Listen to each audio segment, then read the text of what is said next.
Welcome everyone to the physics made easy classes. तो gravitation की next video में हम क्या करने वाले हैं आज हम जो न्यूमेरिकल्स करेंगे वो होंगे कैपलर लॉ।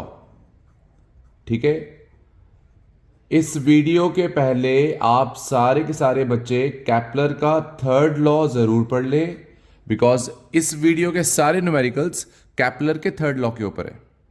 ठीक है, तो पहले एक बेसिक पे आ जाते हैं। कैपलर के थर्ड लॉ में किसके बारे में बात की गई है? कैपलर के थर्ड लॉ में अगर मैं जनरलाइज करूं तो सेंटर में एक बॉडी होगी और उसके आसपास एक रिवॉल्विंग बॉडी होगी। सेंटर में जो बॉडी है वो सन हो सकती है और आसपास कौन होंगे? प्लैनेट्स। सेंटर में जो बॉडी है अगर वो प्लैनेट है तो आसपास कौन होंगे उसके? सैटेलाइट्स।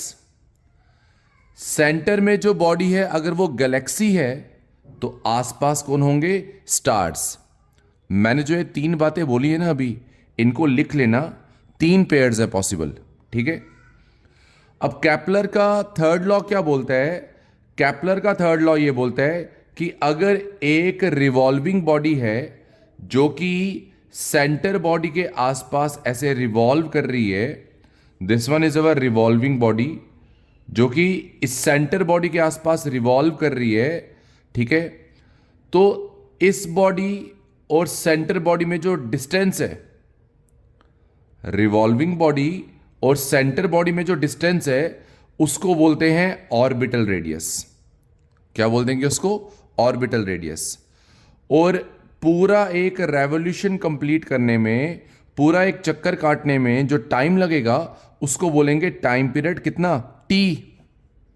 ठीक है, तो कैपलर का थर्ड लॉ जो है वो दो फॉर्मूले हमको बताता है। एक बोलता है T square is proportional to R cube, time period का square is proportional to R cube.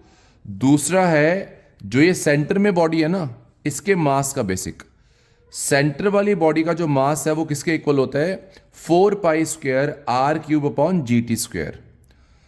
Are यहां पे ऑर्बिटल रेडियस है, टी यहां पे टाइम पीरियड है और जी यहां पे सभी को पता है it is universal gravitational constant. तो ये पहले बेसिक है जो आपको लर्न होने चाहिए, तभी आगे न्यूमेरिकल्स हो पाएंगे। तो बात स्टार्ट करते हैं with the very first numerical. Numerical number 13 है ये आपकी एनसीईआरटी का। How would you weigh the sun that is estimate its mass. कह रहे हैं सन का मास कैसे निकालोगे। ठीक है, सन का मास हम कैसे निकाल सकते हैं? डाटा गिवन है कि अर्थ का जो ऑर्बिटल रेडियस है, मतलब इसको आप अर्थ मान लो, इसको आप सन मान लो। अर्थ और सन के बीच का जो गैप है वो कितना दिया है? 1.5 10⁸ किलोमीटर। ये गिवन है। पहले मैं आपको बता दूं, अर्थ और सन के बीच का जो गैप है ना, अर्थ और सन के बीच का गैप, उसको बोलते हैं 1 AU, 1 एस्ट्रोनॉमिकल यूनिट। और ये जो वैल्यू है ये उसी की वैल्यू है। तो आपको ये भी लर्न रखना है कि 1 AU किसके इक्वल होता है? 1.5 10⁸ किलोमीटर।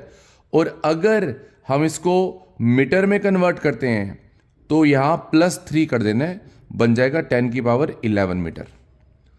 तो न्यूमेरिकल स्टार्ट करते हैं कि करना कैसे है। सबसे पहले जो आपको डाटा गिवन है आर, आप उसको लिख लेंगे 1.5 10⁸ kilometre. In the very next step आप किलोमीटर को किस में कन्वर्ट करेंगे? मीटर में कन्वर्ट करेंगे, बिकॉज एसआई पे काम करना है हमेशा। तो 8 में 3 प्लस कर देंगे, यहां पे आपके पास आ जाएगा 10⁻11 मीटर। ये हमारे पास आ गया ऑर्बिटल रेडियस। एक डाटा रेडी हो गया। दूसरा डाटा, हमारी अर्थ जब सन का पूरा रेवोल्यूशन कंप्लीट करती है तो उसको लगता है पूरा 1 साल। तो टाइम पीरियड कितना आ जाएगा? 1 ईयर। 1 ईयर में कितने डेज? 365 डेज। ठीक है, और डेज को हम कन्वर्ट करेंगे सेकंड्स में, बिकॉज हमको अगेन एसआई पे काम करना है। 1 डे में कितने सेकंड्स होते हैं? 86,400। तो हमने यहां पे डेज को कन्वर्ट किया सेकंड्स में। ये हमारे पास आ गया टाइम पीरियड। ये हमारे पास आ गया ऑर्बिटल रेडियस। अब सेंटर बॉडी का मास निकालना है, सन का मास निकालना है। हमने बेसिक लर्न किया हुआ है 4π² r³ / GT²। 4 की वैल्यू पुट की, पाई की वैल्यू पुट की, आर की वैल्यू पुट की, कैपिटल जी 6.67 10⁻11 पुट किया। टाइम पीरियड हमने यहाँ से पुट किया, सब कुछ पुट करेंगे यहाँ पे। आप इस पूरे को सिंप्लीफाई करोगे, सॉल्व करोगे, तो यहाँ जो नंबर क्रिएट होता है वो है 1.99 10⁻30 kg। ठीक है, और इसको हम रफली बोल देंगे 2 × 10⁻30 kg। ये है आपका मास ऑफ सन। और सब बच्चे इस वैल्यू को एज ए डाटा भी लर्न रखेंगे। तो ये था आपका पहला न्यूमेरिकल। आज के इस लेक्चर में याद रखिएगा हम लगभग 4 से 5 न्यूमेरिकल्स करेंगे। ठीक है, तो वीडियो की लेंथ आज बढ़ जाएगी। नंबर 2 पे आ रहे हैं, सुनेंगे सब बच्चे वापस से। क्या बोला जा रहा है? यहां बोला जा रहा है कि एक गैलेक्सी है। गैलेक्सी होती है बच्चों कलेक्शन ऑफ स्टार्स। तो ये मैंने एक गैलेक्सी दिखा दी है यहां पे, कलेक्शन ऑफ स्टार्स। बहुत सारे स्टार्स हैं इसमें। ठीक है, कितने स्टार्स हैं ये नंबर लिखा हुआ है 2.5 10⁻11। तो इसमें है 2.5 10⁻11 स्टार्स। हर एक स्टार का मास आपको गिवन है किसके बराबर? इट इज 1 सोलर मास। ये डाटा ध्यान में रखिए। आपको मैंने पिछले न्यूमेरिकल में बोला सन का मास आपको लर्न रखना है। क्यों?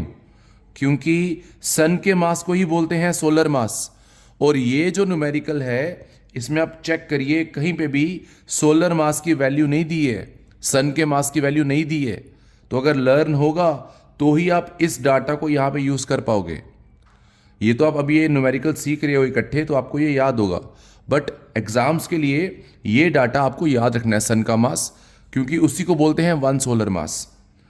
तो कह रहे हैं गैलेक्सी है, उसमें 2.5 10⁻11 स्टार्स हैं और हर एक का मास कितना है? 1 सोलर मास।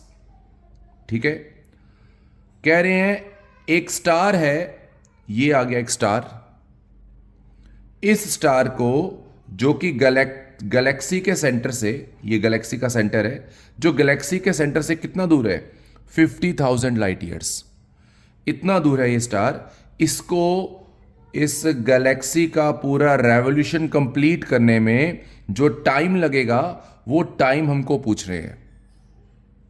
ठीक है, हमसे ये टाइम पूछ रहे हैं कि कितना टाइम लगेगा इस स्टार को, इस पूरी के पूरे गैलेक्सी का एक रेवोल्यूशन कंप्लीट करने में। तो सभी बच्चे हमको यहां पे निकालना क्या है? हमको यहां पे निकालना है टी। जिस मैंने पहले ही कहा, केपलर के थर्ड लॉ में क्या होने वाला है? एक सेंटर बॉडी होगी, उसके आसपास एक रिवॉल्विंग बॉडी होगी। तो यहां पे सेंटर में कौन है? हमारे गैलेक्सी है। आसपास कौन घूम रहा है इस बार? स्टार। तो हम लगाएंगे अपना फॉर्मूला। ठीक है, फॉर्मूले में 3 ही वेरिएबल्स हैं, एम, आर और टी। टी हमको निकालना है इस बार। तो एम और आर क्वेश्चन देगा, चेक करना। गैलेक्सी का मास निकाल रहे हैं, सेंटर बॉडी का पूरे का मास निकाल रहे हैं। तो स्टार्स कितने हैं इसमें? 2.5 10⁻11। हर एक का मास कितना है? 1 सोलर मास। तो 2.5 10⁻11 इंटू सोलर मास 2 10⁻30। इसको आप सॉल्व करोगे, आपका मास आ जाएगा पूरी की पूरी गैलेक्सी का। और वो कितना मास आएगा? 5 × 10⁻41 kg। देखो, हमको जो इसका मास है, इसका मास हमको पता चल गया कि वो कितना है? 5 10⁻41 kg। दूसरी बात, सेंटर से लेकर स्टार की दूरी है 50,000 लाइट ईयर्स।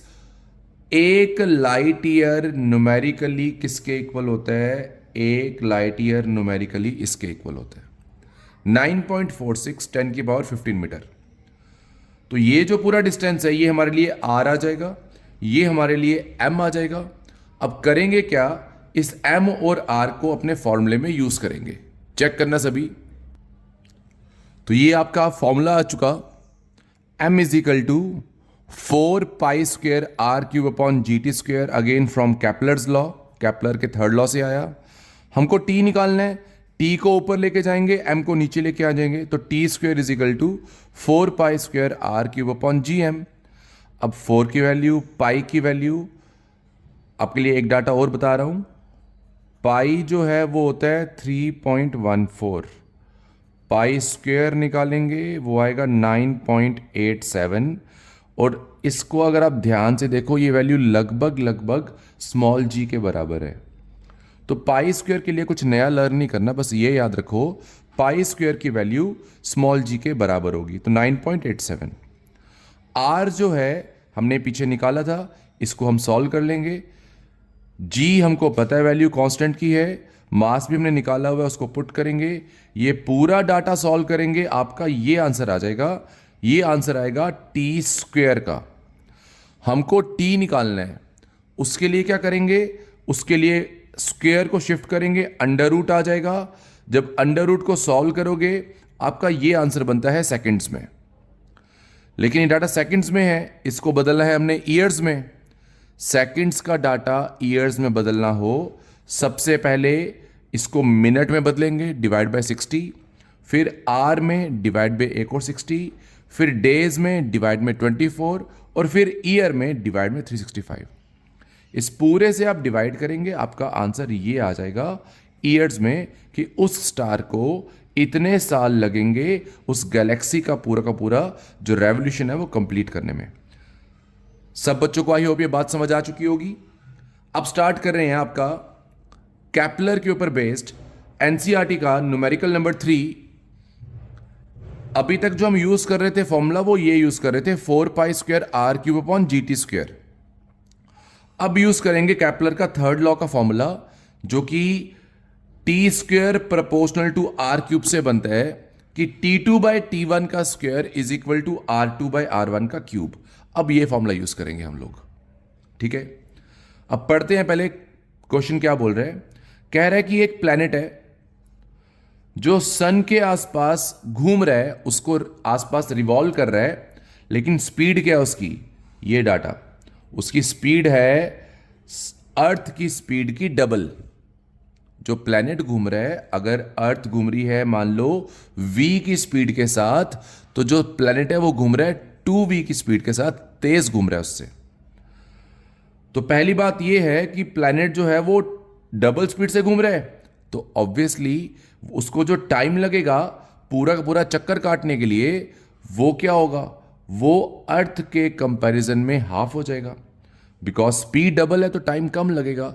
स्पीड अगर 3 गुना होती, टाइम होता 1/3। स्पीड डबल है, टाइम कितना आ रहा है, अर्थ के कंपैरिजन में हाफ आ रहा है। क्वेश्चन ने हमको स्पीड दी है, बट हम इससे टाइम को एक्सट्रैक्ट कर रहे हैं कि स्पीड डबल है तो टाइम आधा होगा। कह रहा है इस प्लेनेट का ऑर्बिटल साइज निकाल दो। तो बच्चों ऑर्बिटल साइज जो है ना, ऑर्बिटल साइज का मतलब ही क्या होता है, आर। जो मैंने बेसिक में बताया, ये आर, इस आर को ही बोलते हैं ऑर्बिटल साइज या ऑर्बिटल रेडियस। तो कोई दिक्कत वाली बात नहीं है, हमने लिख दिया कि प्लैनेट की स्पीड डबल है तो टाइम उसका क्या होगा, अर्थ के कंपैरिजन में हाफ होगा। इस टी को नीचे भेज दो, टीपी अपॉन टी, वो कितना आ जाएगा 1/2।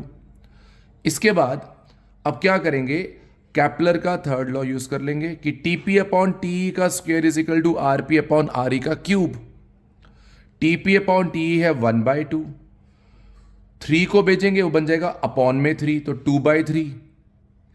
तो आरपी अपॉन आर ई कितना आ जाएगा, आरपी अपॉन आर ई जो आप देख रहे हैं यहां पे, वो आ जाएगा 1/2 की power 2/3।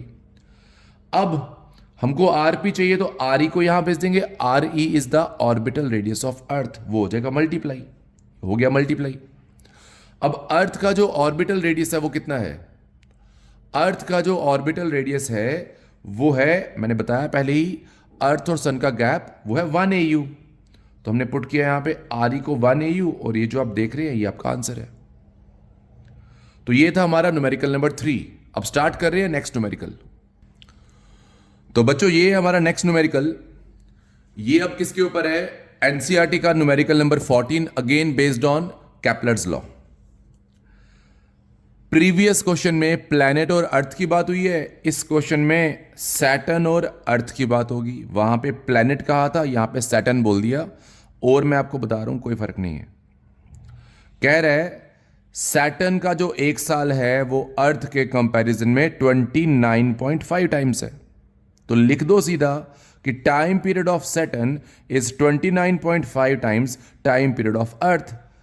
Time period of earth को नीचे भेज दो, TS/T रेडी भी हो गया, देखो ठीक।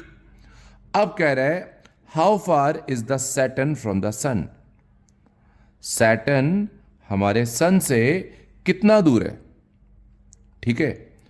तो सैटर्न कितना दूर है वो हमसे पूछ रहा है, मतलब सैटर्न का ऑर्बिटल रेडियस पूछ रहे हैं। और अर्थ का जो ऑर्बिटल रेडियस है वो हर एक जानता है वो कितना है, 1 AU, जिसकी वैल्यू कितनी होती है, सिखाया आपको 1.5 10⁸ किलोमीटर, ठीक है। तो हमको निकालना है सैटर्न का ऑर्बिटल रेडियस।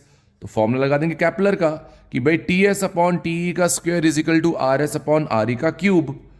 अब TS/TE कितना आ जाएगा, 29.5, वो निकाला है।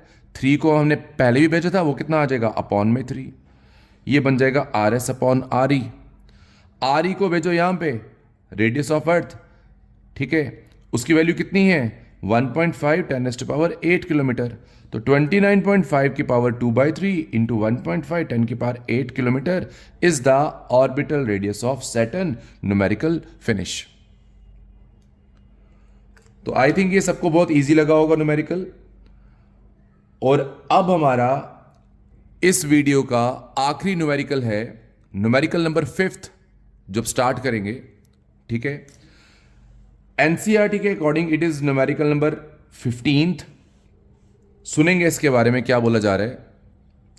डायग्रामेटिकली इसको प्रेजेंट किया हुआ यहां पे कि I0 एक सैटेलाइट है जुपिटर की। ये जुपिटर आ गया, इसकी एक सैटेलाइट कौन सी है, I0, ठीक है। इस सैटेलाइट का टाइम पीरियड दिया हुआ है 1.769 डेज। तो सैटेलाइट का टाइम पीरियड मैंने लिख दिया 1.769 डेज। फिर कह रहा है कि इस सैटेलाइट का जो ऑर्बिट है उसका रेडियस वो है 422 10⁸ मीटर। तो मैंने लिख दिया कि R is equal to 422 10⁸ metre, ठीक है। अब आगे चेक करते हैं क्या बोला जा रहा है। Show that mass of the Jupiter is about 1,000th that of sun. तो इसका मतलब क्या हुआ, हमें यहां पे यह बताना है कि जो जुपिटर का मास है वो है सन के मास के कंपैरिजन में 1/1000। मतलब मुझे यहां पे प्रूव करना है कि mass of Jupiter upon mass of sun, अगर मैं ये रेशियो निकालूंगा तो ये रेशियो कितनी आएगी, 1/1000 आएगी। मुझे ये बात प्रूव करनी है।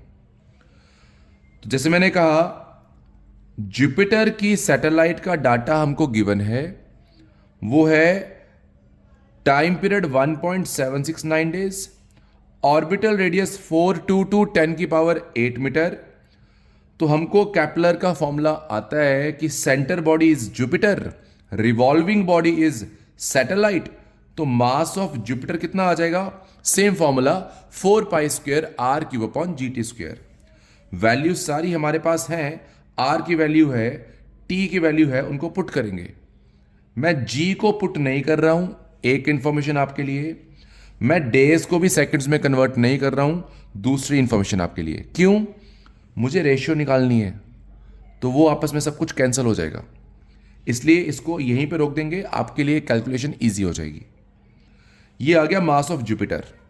अब यहां पे दूसरा जो डाटा हमारे पास पता होना चाहिए हमको, वो है अर्थ का। क्योंकि सन के कंपैरिजन में हमने मास निकालना है जुपिटर का, और सन के कंपैरिजन में हमको खाली एक ही प्लेनेट है जिसका डाटा लर्न होता है, वो किसका, अर्थ का। तो सेंटर में सन आ गया और इसके आसपास ये हमारी अर्थ।